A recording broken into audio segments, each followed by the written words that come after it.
Salut YouTube, j'espère que vous allez bien. Aujourd'hui on se retrouve pour une vidéo unboxing. Ça fait un petit moment que j'ai pas fait de vidéo unboxing. Donc là je vais vous présenter quelques livres que j'ai reçus. Il y a quelques livres dont je vous avais déjà parlé en fait quand je vous avais présenté ma pile à lire pour le challenge du Magicarium.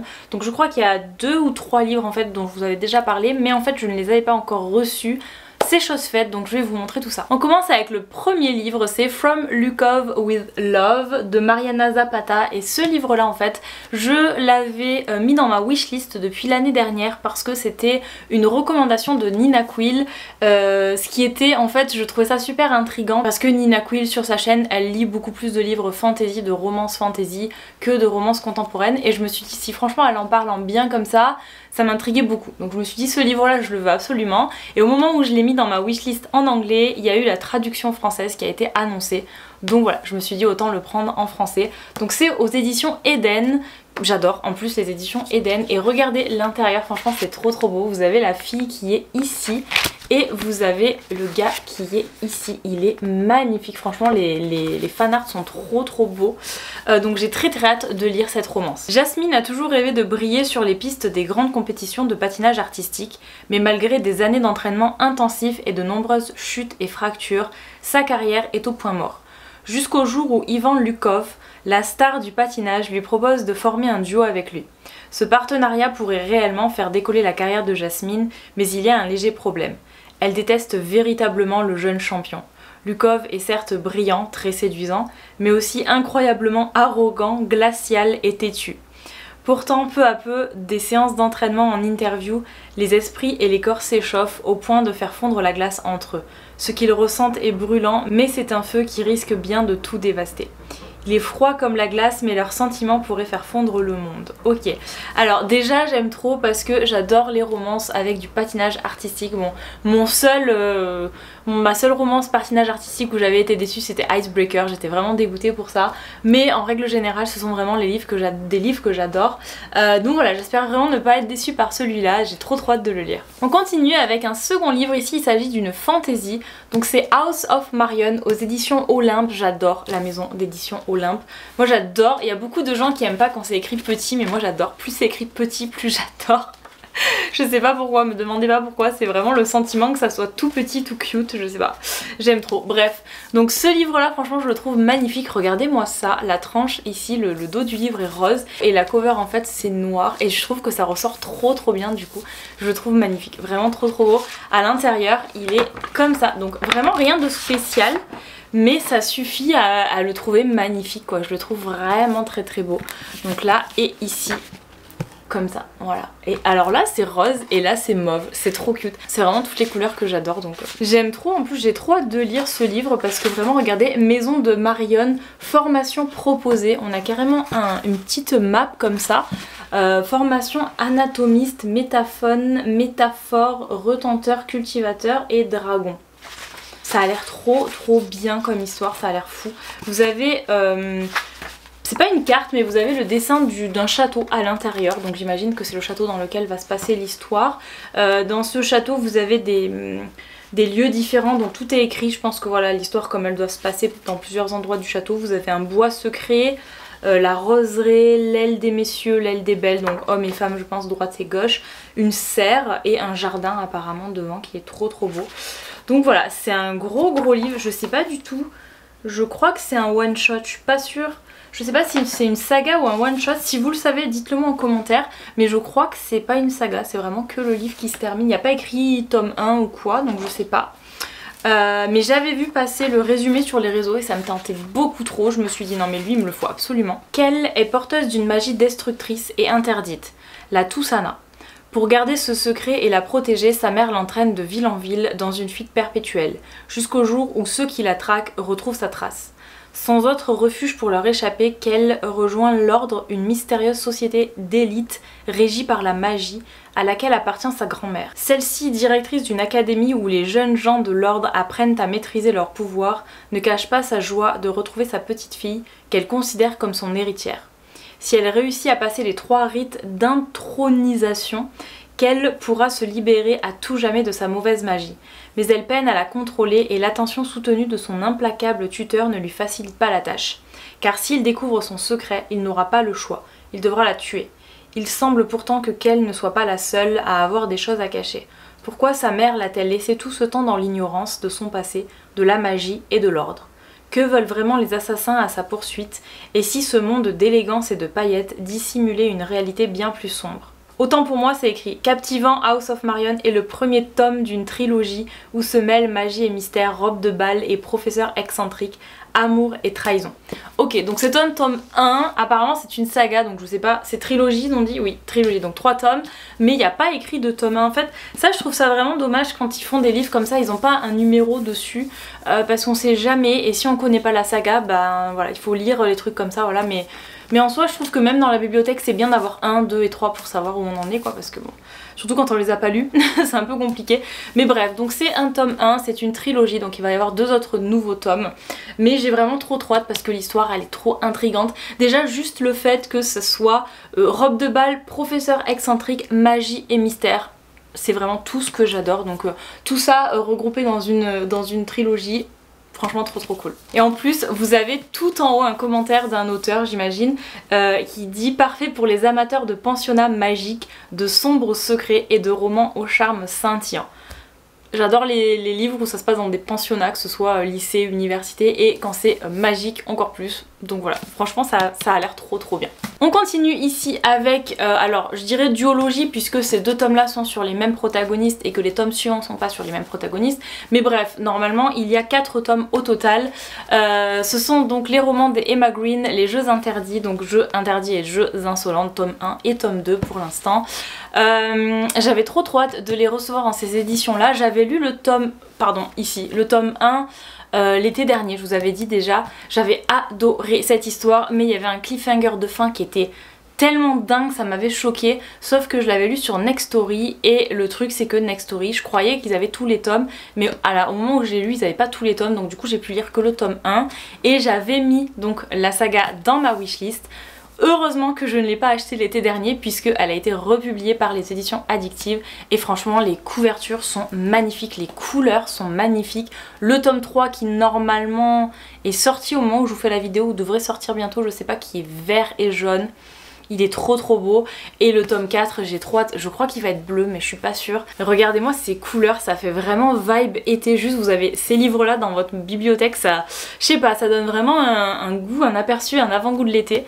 Et c'est vraiment ça, puisque dans le tome 1, en tout cas, c'est vraiment la vibe qu'on avait. Et l'été, la plage, la piscine et tout ça.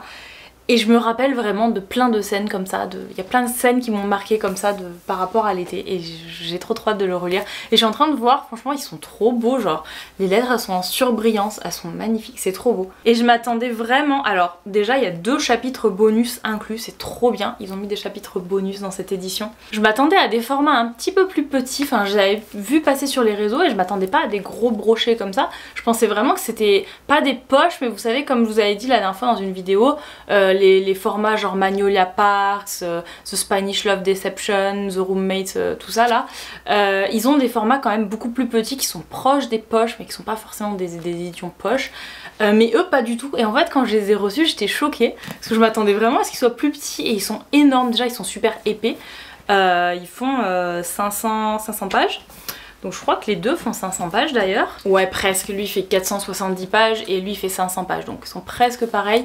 Mais franchement ils sont vraiment gros, ils sont énormes, ils sont trop beaux, ils sont magnifiques. Vraiment édition Addictive, de toute façon je les aime trop, je les adore. Donc je vais vous lire le résumé du tome 1, je ne lis pas bien évidemment le résumé du tome 2 sinon ça spoil l'histoire. À 15 ans j'ai rencontré mon pire ennemi, sauf que Tristan Quinn était aussi le fils de la nouvelle femme de mon père. Et ça faisait de lui mon demi-frère. Entre nous, la guerre était déclarée. On n'a pas tenu 2 mois sous le même toit. À 18 ans, le roi des emmerdeurs revient du pensionnat où il a été envoyé pour le lycée. Il a son diplôme en poche, les yeux les plus perçants qu'on ait jamais posés sur moi et un sourire insupportable que j'ai bien envie d'effacer de sa gueule d'ange. Ou d'embrasser juste pour le faire taire. Mais ça, ce serait bien la pire idée qui soit.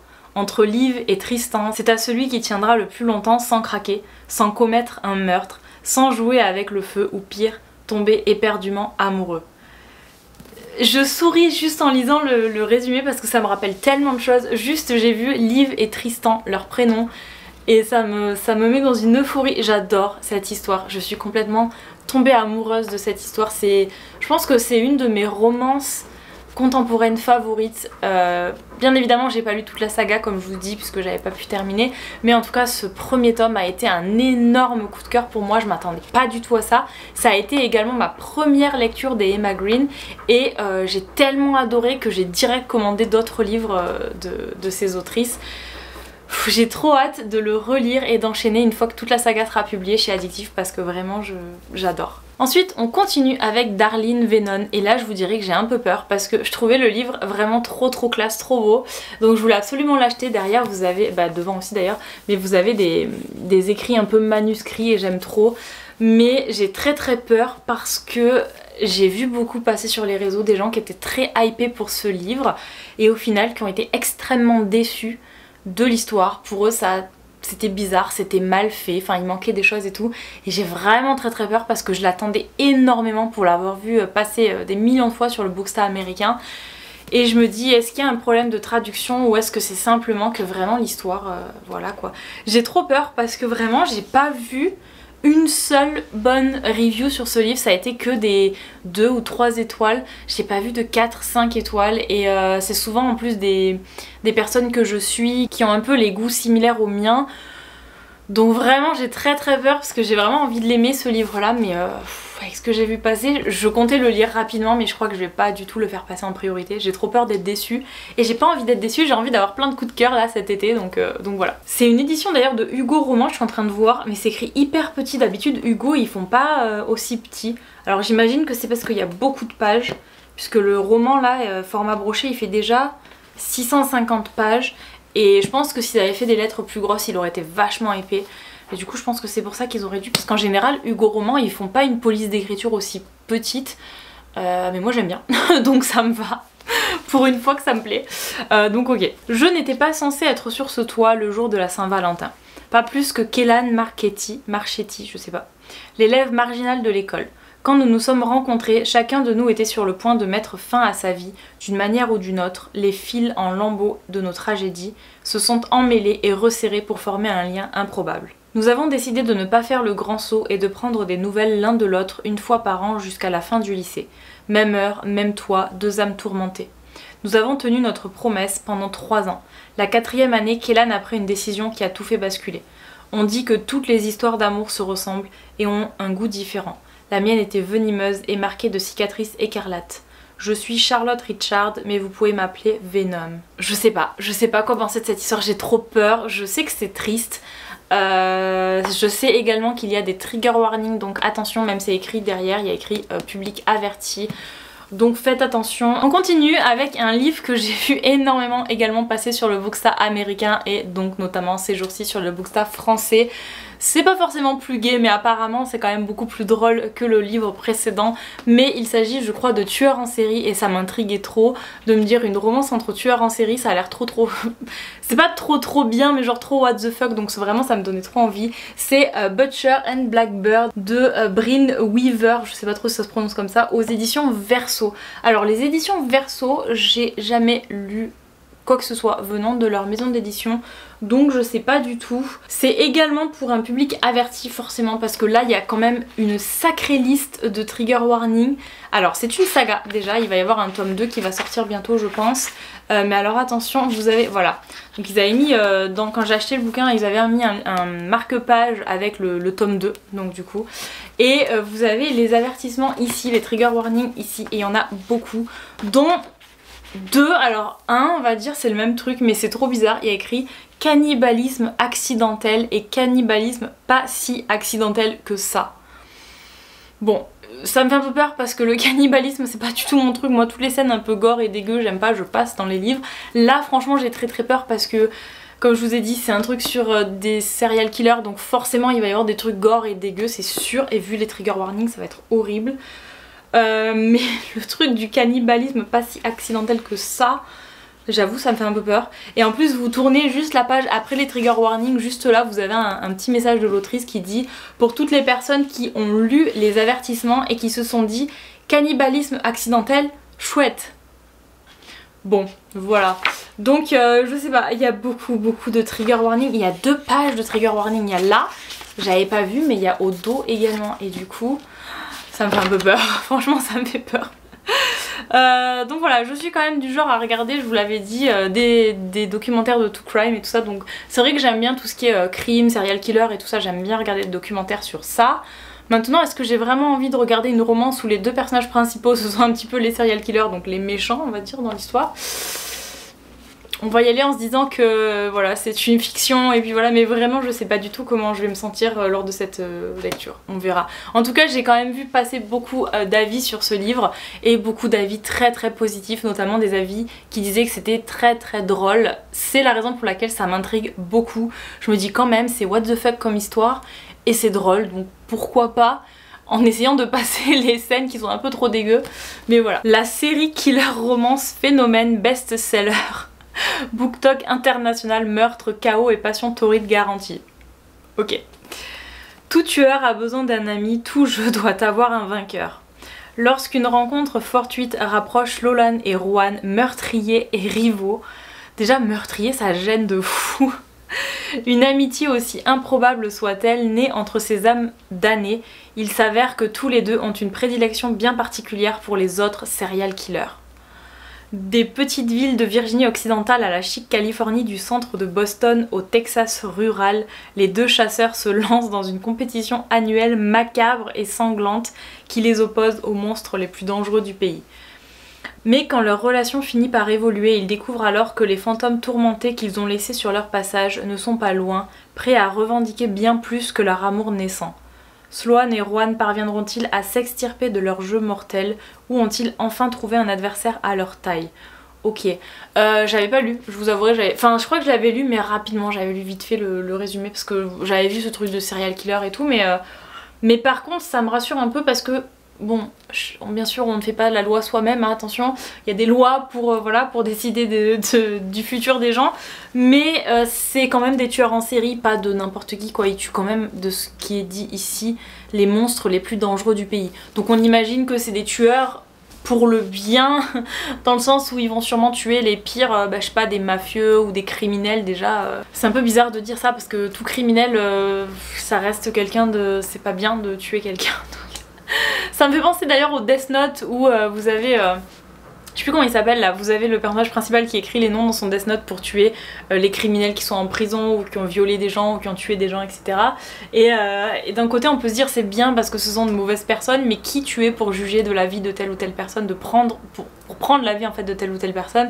Et du coup ça fait que le personnage qui écrit dans le Death Note, ça devient un peu ça devient un criminel en fait, donc lui aussi ça devient une mauvaise personne. Donc c'est un peu ça la contradiction et je me dis bon, les deux ils sont meurtriers. Bon, c'est une dark à mon avis, parce que bon, là on est clairement d'accord, c'est dit au début, ils disent 2 âmes damnées. Donc on sait très bien que Sloan et Rowan ne sont pas des bonnes personnes. Mais bref, voilà, ça m'intrigue, je sais pas trop, on verra. C'est tout ce que je peux vous dire sur cette lecture, j'ai un peu peur. Ensuite, on continue avec un livre dont je vous avais déjà parlé, c'est Kiss the Girl. Et Kiss the Girl, c'est... un livre de la collection Disney. En fait ça reprend un petit peu l'histoire de la petite sirène. Regardez-moi l'illustration, elle est vraiment magnifique, et même vous avez sur le brochet, vous avez le jaspage, c'est trop beau. Donc j'ai trop craqué quand j'ai vu ça et j'ai lu également le résumé avant de l'acheter bien sûr, parce que bon, je suis pas fan du Disney la petite sirène, hein, c'est vraiment pas mon histoire préférée, mais là franchement c'est clairement le genre de romance contemporaine que j'adore. Il y a tous les tropes que j'adore, donc j'avais trop hâte et je vous en avais parlé pour le challenge Magicarium car je l'avais mis dans ma pile à lire. Je crois que c'était pour la partie couverture rouge. C'était soit ça, non je crois que c'était ça, mais je sais plus trop, mais en tout cas je l'avais mis dans ma pile à lire du challenge, donc je vous en avais déjà parlé. Ariel Delmar est l'une des chanteuses les plus célèbres au monde. C'est sur scène qu'elle brille au milieu des Sirens 7 avec son emblématique perruque rouge et ses tenues à paillettes. Aux yeux du monde entier, elle est celle qui possède déjà tout. Mais dernièrement, elle en veut plus encore. Contre la volonté de son père, Ariel saisit sa chance. Sous une autre identité, elle prend le large aux côtés d'un jeune groupe plein de promesses mené par un chanteur rêveur, Eric Reis. Enfin autorisée à être une fille comme les autres, elle se perd dans le regard d'Eric, oubliant que ce n'est qu'une question de temps avant que n'éclate la vérité sur sa véritable identité. Ça a l'air trop cool, c'est vraiment ça, c'est vraiment Ariel et Eric et vous avez le père en fait, c'est un peu le père protecteur là qui tient sa fille et qui la laisse rien faire et elle en fait elle s'en va, elle s'enfuit. Donc c'est vraiment l'histoire de la petite sirène mais dans une romance contemporaine et j'aime trop parce que c'est une chanteuse et donc elle va rejoindre un groupe de chanteurs et j'aime trop, c'est un peu comme le patinage artistique, j'aime trop quand il y a des chanteurs dans les romances, j'adore ça. Donc là vraiment imaginez la petite sirène et le prince Eric comme ça dans cette situation là, c'est trop cool. Puis franchement juste avec l'image qui a là, l'illustration comme ça, vous l'imaginez comme ça Ariel, elle serait magnifique, vraiment trop belle. Ça me fait également un petit peu penser à Hannah Montana parce que au début on nous dit qu'elle est déjà connue et elle brille déjà sur scène avec son emblématique perruque rouge et ses tenues à paillettes. Et ça me fait trop penser à ça, genre Hannah Montana qui n'est pas Hannah Montana dans la vraie vie mais qui est Hannah Montana sur scène avec une perruque et des tenues à paillettes justement. Ça me fait trop penser à ça. Franchement j'ai trop hâte, il manquerait plus que ça se passe dans une small town et c'est du Hannah Montana 2.0 quoi. J'aime trop, c'est trop bien, j'ai trop hâte de le lire celui-là. Ensuite on continue avec Wildfire et là j'ai très peur. Si vous avez vu ma vidéo précédente, je vous avais parlé sur mes lectures du mois de mai. Mon DNF de Icebreaker, c'est vraiment une des lectures qui m'a le plus déçue, que j'ai DNF une fois, que j'ai voulu reprendre et j'ai DNF finalement la deuxième fois aussi, donc c'était horrible. J'ai très peur vraiment de cette autrice parce que je trouve qu'elle écrit vraiment, pour moi Icebreaker c'était vraiment du smut pour du smut, il se passait rien, les personnages n'étaient pas du tout... ils n'avaient pas vraiment de personnalité particulière, enfin vraiment j'ai pas du tout accroché. Et du coup j'ai très peur parce que c'est le tome 2. J'avais envie de le lire quand même, j'étais curieuse, je me suis dit c'est pas possible que t'accroches pas comme ça à sa plume ou quoi, est-ce que c'est que l'histoire de Icebreaker ou pas. Donc on va voir, si vraiment là j'accroche pas, je laisserai tomber, j'achèterai plus les livres d'Anna Grace mais voilà, je voulais vraiment savoir. Comme je vous ai dit dans ma vidéo aussi précédente, Icebreaker, j'ai vu beaucoup de personnes en France, pas aux États-Unis mais en France, qui étaient comme moi mitigées, qui avaient lu le tome 1, qui l'avaient pas aimé et qui avaient lu le tome 2, qui l'avaient adoré. Donc je me dis potentiellement possible que je l'aime aussi. Pareil, ça m'avait fait ça sur la saga Dreamland Billionaire, donc The Fine Print. J'avais pas du tout aimé le tome 1. Bon, je l'avais pas DNF mais c'était limite et j'avais totalement accroché au tome 2, c'était vraiment une merveille le tome 2. Donc voilà, je me dis parfois c'est juste l'histoire qui, voilà, avec laquelle j'accroche pas. Potentiellement je vais peut-être accrocher avec celle-là, j'espère. En tout cas il est vachement plus court que le premier et ça me rassure. Il est où? Il est là. Ouais, il est quand même beaucoup plus petit. Donc il a tout jauni d'ailleurs, Icebreaker. Donc vous regardez un petit peu là, vous avez Icebreaker qui fait 500 pages, 530 pages, une horreur. Et vous avez celui-ci qui fait 450 pages. Ouais non, il y a quand même 100 pages de moins, donc potentiellement moins de longueur. Donc on verra. Lors d'une soirée célébrant la conclusion de l'année scolaire, Russ Callaghan et Aurora Roberts, étudiants à Maple Hills, se rencontrent. Un jeu alcoolisé les mène vers une aventure d'une nuit. Jamais du genre à trop s'attarder ou à attendre grand chose d'un homme, Aurora s'éclipse avant même que Russ ait l'occasion de lui demander son nom complet. Quelle n'est pas leur surprise de se croiser dès le premier jour du camp d'été, où ils sont tous les deux moniteurs alors qu'ils cherchent à fuir leur vie familiale compliquée. Russ espère que s'éloigner suffisamment de Maple Hills lui permette d'éviter de gérer les conséquences de l'addiction au jeu de son père, tandis qu'Aurora, lassée de constamment chercher l'attention des autres, aspire à retrouver un endroit où elle se sent vraiment à sa place. Russ sait que s'il enfreint la règle stricte du camp, interdisant toute relation entre le personnel, il pourrait être renvoyé à Maple Hills avant la fin de l'été. Mais malheureusement pour lui, Aurora n'a jamais vraiment pris les règles au sérieux. Bon, écoutez, potentiellement l'histoire a l'air différente, donc on va partir sur le fait que ça peut me plaire. Il faut vraiment partir avec un esprit complètement neutre, je pense à ça. Parce que, voilà, Icebreaker, tome 1... Bon, on verra. Ensuite il nous reste 2 livres avant la fin de cette vidéo. L'avant-dernier livre c'est Porcelaine sous les runes, encore aux éditions Olympe. J'ai acheté trop de livres aux éditions Olympe ce mois-ci. Donc ce livre là pareil c'est un livre qui m'intrigue depuis tellement longtemps. Je crois depuis qu'il est sorti en fait j'avais acheté la première sortie de chez Olympe. Ça il me semble que c'était la 2e publication. Il m'intriguait trop. Mais voilà, je l'avais pas fait passer en priorité non plus, je sais pas pourquoi d'ailleurs. Et je me suis dit là, franchement ça fait trop longtemps qu'il est dans ta wishlist, tu le prends et tu le lis parce qu'il a l'air trop bien. Donc regardez-moi ça, franchement, le bouquin en lui-même est trop beau.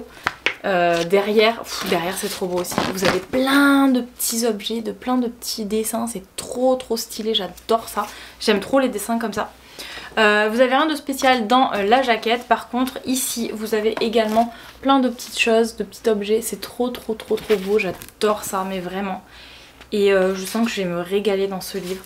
Pareil, c'est un livre où je sais pas si c'est une saga ou pas. Je vous dis, j'aime pas quand il n'y a pas de numéro sur les livres. Donc c'est alors oui, c'est vrai que c'est l'autrice qui a écrit Du thé pour les fantômes. Et pareil, ce livre Du thé pour les fantômes, il me donne trop envie. Je pense que je le commanderai bientôt. Si, je crois que c'est un one shot, c'est un tome normal, c'est pas une saga, c'est vraiment que ce tome là puisqu'il y a un épilogue, donc apparemment ça se termine. Donc tant mieux, franchement on va pas se plaindre, si c'est un one shot, c'est bien. Parce qu'elle a accordé trop de vœux aux humains, Alba a été bannie sur Terre par les génies. Après une longue errance à travers les siècles, elle a enfin trouvé un refuge et une famille sur l'archipel paisible d'Hibernia. Les habitants de ce qui fut jadis l'Irlande voient désormais en elle Lady Whitmore, la dame aux yeux sombres, gardienne de ces derniers morceaux de terre verdoyante que la mer grignote chaque jour un peu plus. Mais l'abondance qui règne sur Hibernia commence à susciter la convoitise de Cymru, l'archipel voisin puissant et surpeuplé. Le conseil de Cymru envoie alors chez Lady Whitmore un émissaire aussi détestable que séduisant, Lethan Alcor. Tout juste élu conseiller, Lethan ou Lithan, je sais pas, a une mission cruciale, percer le secret de la richesse d'Hibernia, et pour y parvenir, il est prêt à user de ses stratagèmes les plus redoutables contre Alba et ses proches. La cohabitation risque d'être orageuse. Ça a l'air d'être un peu un ennemi sous le verre, j'ai l'impression que les deux protagonistes vont se disputer, mais bon on verra bien. Franchement il a l'air trop bien, il est tout petit en plus, alors je sais qu'Olympe ils écrivent petit, oui et j'adore, mais même petit, il n'y a pas beaucoup de pages, 400 pages, ça va, c'est faisable. Si c'est un one shot en plus 400 pages, ça va me plaire, je vais adorer. Donc voilà, le dernier livre de cette vidéo, on y arrive, et c'est également un livre dont je vous avais déjà parlé pour le challenge Magicarium. Donc c'est Recettes cubaines pour guérir un cœur brisé de Laura Taylor Namey chez Comet Édition. Donc Comet Édition, voilà, les brochets avec les jaspages, c'est trop bien.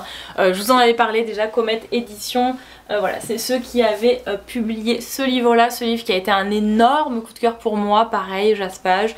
Les livres chez Comet sont magnifiques et j'ai trop hâte parce que j'imagine que ça va être aussi une rom-com un petit peu cosy avec des bonnes vibes et tout ça, je vais trop kiffer. Quitter Miami pour passer l'été en Angleterre ne faisait pas partie des plans de Lila Ray. Et encore moins rester coincé dans la petite ville de Winchester où été rime avec pluie et gros pull en laine. Mais lorsque Lila rencontre Orion Maxwell, qui travaille dans le salon de thé local, son voyage cauchemardesque prend une tournure inattendue. Tiraillée entre ses rêves brisés et l'espoir d'un nouvel avenir, Lila se laissera-t-elle guider par son cœur? Et si la recette du bonheur était le subtil mélange entre une pâtisserie cubaine et une tasse de thé anglais? Juste la dernière phrase, elle est trop mignonne. Une pâtisserie cubaine et une tasse de thé anglais. Donc on imagine que un anglais et une cubaine. Voilà, c'est un peu ça. Ça a l'air trop bien, j'ai trop hâte de le lire. Regardez-moi ça à l'intérieur du livre, ah, c'est trop beau. Non mais les éditions Comet, regardez ça, comme c'est trop cute. On a des petites fleurs là, oh là là, mais partout, mais genre, ah c'est trop mignon, j'adore. Moi qui adore dessiner ce genre de détails, j'adore dans les livres, c'est des petites illustrations, des petits dessins comme ça, j'aime trop. Et vous avez pour chaque début de chapitre, vous avez une théière, oh c'est trop cute. Une petite théière ici, j'aime trop. Il y a un truc au début. Oui, il y a un petit truc au début du livre. Vous avez ici une tasse avec des petits gâteaux et juste derrière vous avez un panier de pique-nique. Oh, c'est trop cute. Ah, j'aime trop, vraiment. Je sais déjà, ça va être une lecture trop cosy, trop pipou, trop mignonne et je vais trop adorer, vraiment. Donc sur ce, cette vidéo est maintenant terminée, j'espère que vous l'aurez appréciée, j'espère que ça vous aura donné des idées de lecture à mettre dans votre wishlist. Ne me détestez pas dans les commentaires parce que je sais qu'à cause de mes vidéos, vous avez beaucoup de livres dans vos wishlists. Mais bref, en tout cas, j'espère que vous avez apprécié cette vidéo, n'hésitez pas à la liker, à la commenter et je vous dis à bientôt dans une prochaine vidéo. Ciao tout le monde!